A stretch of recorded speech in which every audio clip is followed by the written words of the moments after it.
তব কথামৃতম তপ্ত জীবনম কবিভিरीडितं কলমশাপহম শ্রবণমঙ্গলম শ্রীমদাততম ভুবি গৃহণন্তি ये ভুরিদা জনাঃ। তোমার কথামৃত তাপদগ্ধ জনগণের জীবনস্বরূপ, মুনিগণ কর্তৃক কীর্তিত পাপসমূহের বিনাশক, শ্রবণমাত্রই মঙ্গলপ্রদ ও সকল সম্পদের আকর। আগের দিন আমরা পড়েছি ঠাকুর কেশবের সম্বন্ধে কত কথা বলছেন। কেশবচন্দ্র সেন বলছেন যে এখানে আস্তে আস্তে মানে ঠাকুরের কাছে আস্তে আস্তে কেশবের কত পরিবর্তন হয়েছিল। তারপরে কেশবকে বলছেন যে কেশব একদিন এসেছিল, ঠাকুর বলছেন রাত 10টা পর্যন্ত ছিল। প্রতাপ আর কেউ কেউ বললে আজ থেকে যাব সব বটতলায় বসে। কেশব বললেন না, কাজ আছে, যেতে হবে। এই কথাটা শুনে ঠাকুর ওই মেছুনির আঁশচুবড়ির গল্পটা বলে সবাইকে খুব হাসালেন। তারপর কেশবের উপাসনার সম্বন্ধে কথা হলো। সেখানে ঠাকুর বললেন যে সবাই বলো ভাগবত ভক্ত ভগবান, সবাই বলল। তারপরে ঠাকুর বললেন ব্রহ্মই শক্তি, শক্তি ব্রহ্ম, সবাই বললেন। তারপরে ঠাকুর যখন বললেন গুরু কৃষ্ণ বৈষ্ণব, তখন কেশব থামিয়ে দিলেন, বললেন অত দূর নয়, তাহলে আমার দিকে লোকে গোঁড়া বলবে। বলছেন কেশবকে মাঝে মাঝে বলতাম তোমরা যাকে ব্রহ্ম বলো তাকেই আমি শক্তি, আদ্যা শক্তি বলি। যখন বাক্য মনের অতীত, নির্গুণ নিষ্ক্রিয়, তখন বেদে তাকে ব্রহ্ম বলেছে। যখন দেখি যে তিনি সৃষ্টি স্থিতি প্রলয় করছেন, তখন তাকে শক্তি, আদ্যা শক্তি এই সব বলি। কেশবকে বললাম সংসারে হওয়া বড় কঠিন। যে ঘরে আচার আর তেঁতুল আর জলের জ্বালা, সেই ঘরেই বিকারের রুগী কেমন করে ভালো হয়। তাই মাঝে মাঝে সাধন ভজন করবার জন্য নির্জনে চলে যেতে হয়। ঠাকুর আবার বলছেন গুঁড়ি মোটা হলে হাতি বেঁধে দিলেও কিছু হবে না। চারা গাছ যতদিন থাকে গরু ছাগলে মুড়িয়ে খেয়ে ফেলে।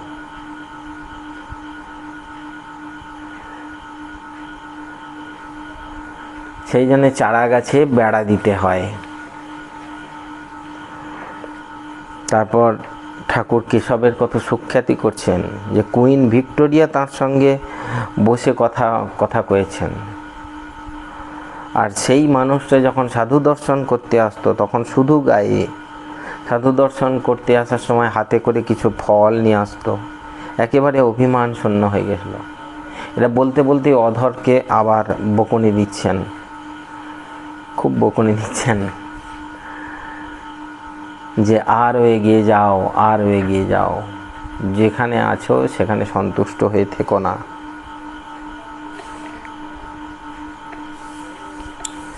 এরকম চলতে চলতে হঠাৎ কেউ একজন বলল মায়ের পরিচারিকার কলেরা হয়েছে।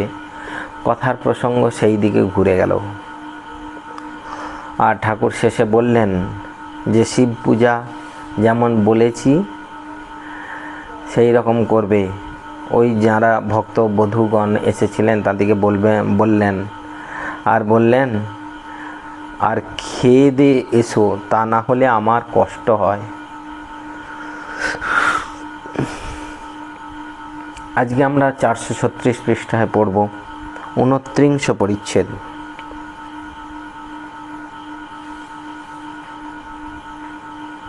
শ্রীরামকৃষ্ণ এইবার পশ্চিমের গোল বারান্দায় আসিয়া বসিয়াছেন।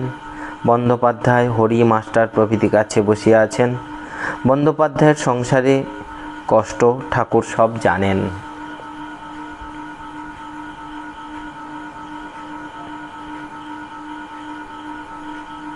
বলছেন বন্ধকে শিক্ষা ভার্যা সংসারের কারণ, শরণাগত হও, এখানে এটা আছে। ঠাকুর বলছেন দেখো, এক কপনিকে ওয়াস্তে যত কষ্ট, এক কৌপনিকে ওয়াস্তে মানেটা কি না, সাধুর একটি কৌপিন ছিল, আর কিছুই ছিল না, কিন্তু সেইটাকেও ইঁদুরে খেয়ে নিচ্ছিল। তখন উনি কৌপিনটা বাঁচাবার জন্য একটা বিড়াল পুষলেন। এবার বিড়ালের খাবার জন্যে একটা গরু পুষলেন। এরকমভাবে যখন একজন এসে সাধুকে জিজ্ঞেস করছে এত কিছু কি, তখন বলছে এক কৌপিন কা ওয়াস্তে।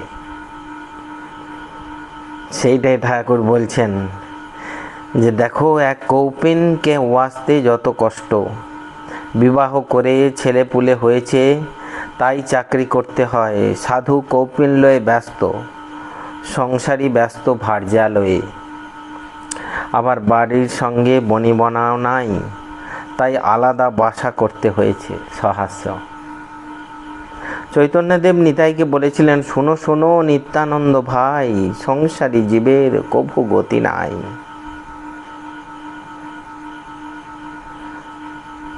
যারা ভক্ত তারা কিন্তু লড়ছেন। ঠাকুর তাদের জন্যে পথ দেখিয়ে গেছেন। মাস্টার স্বাগত। ঠাকুর বুঝি অবিদ্যার সংসারের কথা বলছেন। এই মাস্টারমশাই ব্যাখ্যা করেছেন, অবিদ্যার সংসারে বুঝি সংসারী জীব থাকে।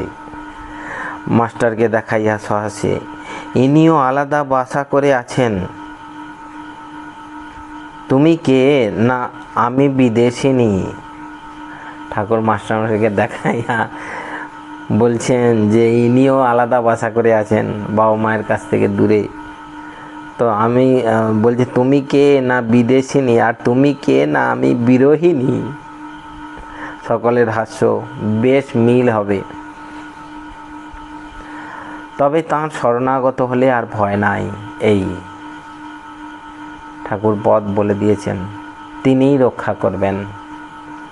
হরি প্রভৃতি। আচ্ছা, অনেকের তাকে লাভ করতে অত দেরি হয় কেন?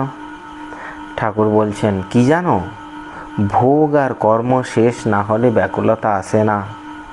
বৈদ্য বলে দিন কাটুক, তারপর সামান্য ঔষধে উপকার হবে।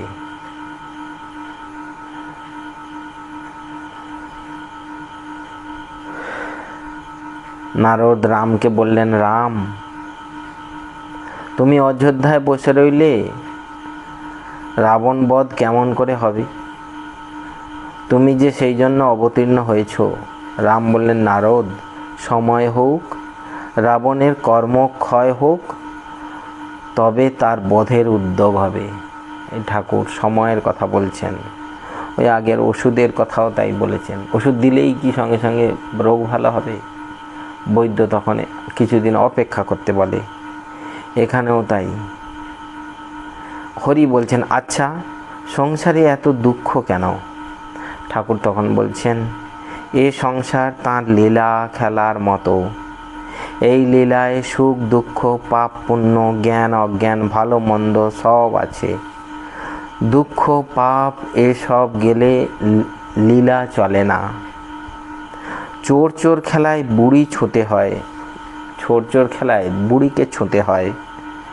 খেলার গোড়াতেই বুড়ি ছুঁলে বুড়ি সন্তুষ্ট হয় না। ঈশ্বরের অর্থাৎ বুড়ির ইচ্ছা যে খেলাটা খানিকক্ষণ চলে, তারপর ঘুড়ি লক্ষ্যের দু একটা কাটে, হেসে দাও মা হাত চাপড়ি। অর্থাৎ ঈশ্বর দর্শন করে দু একজন মুক্ত হয়ে যায় অনেক তপস্যার পর তাঁর কৃপায়। তখন মা আনন্দে হাততালি দেন, ভোগ কাটা এই বলে। হরি, খেলায় যে আমাদের প্রাণ যায়। এই যে খেলায় যে আমাদের প্রাণ যায়। ঠাকুর এবার কি বলেন? ঠাকুর সহাস্যে, তুমি কে বলো দি? ঈশ্বরই সব হয়েছেন। মায়া, জীব, জগৎ, চতুর্বিংশতি তত্ত্ব। এই যে আমার প্রাণ যায়, তখন বলছেন তুমি কে? এই যে আমি, এই যে অহংবোধ, এটা কে?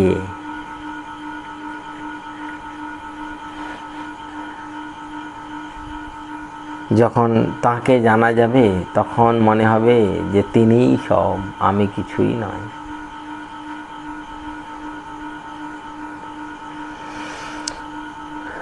সাপ হয়ে খাই আর রোজা হয়ে ঝাড়ি, তিনি বিদ্যা অবিদ্যা দুই হয়ে রয়েছেন। অবিদ্যা মায়ায় অজ্ঞান হয়ে রয়েছেন, বিদ্যা মায়ায় গুরুরূপে রোজা হয়ে ঝাড়ছেন। তারাই ভাগ্যবান যারা সেই গুরুকে পেয়েছেন, যারা ঠিক ঠিক পথ পেয়েছেন এবং সেই পথে চলবার চেষ্টা করছেন। অজ্ঞান জ্ঞান বিজ্ঞান, জ্ঞানী দেখেন তিনিই আছেন, তিনিই কর্তা, সৃষ্টি স্থিতি সংহার করছেন। বিজ্ঞানী দেখেন তিনি সব হয়ে রয়েছেন। মহাভাব প্রেম হলে দেখে তিনি ছাড়া কিছুই নাই।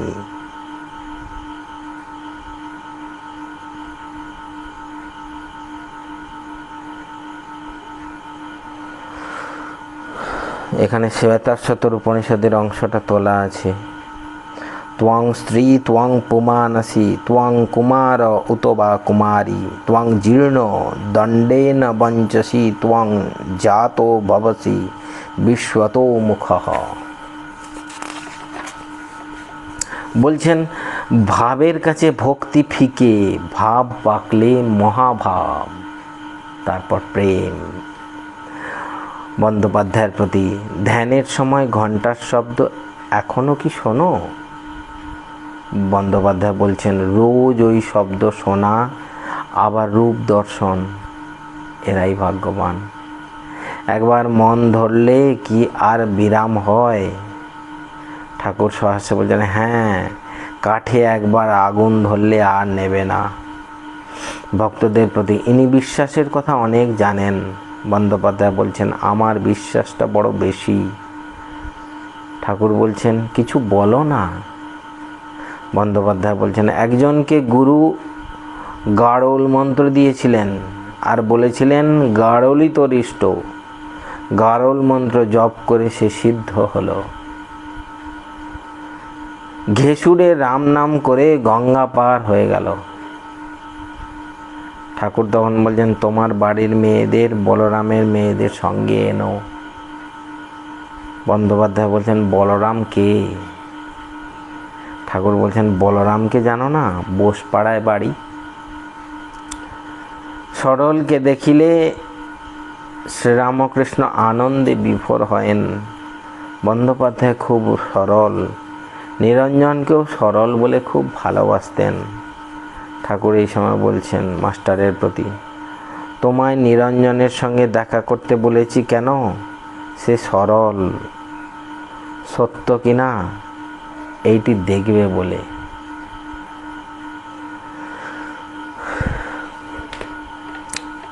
আজ এই পর্যন্ত। ওম নিরঞ্জনং নিত্যমনন্তরূপং ভক্তানুকম্পাধৃতবিগ্রহং বৈ ঈশাবতারং পরমেশমিদ্যং তং রামকৃষ্ণং শিরসা নমামঃ। ওম শান্তি শান্তি শান্তি। হরি ওম তৎসৎ। শ্রীরামকৃষ্ণার্পণমস্তু।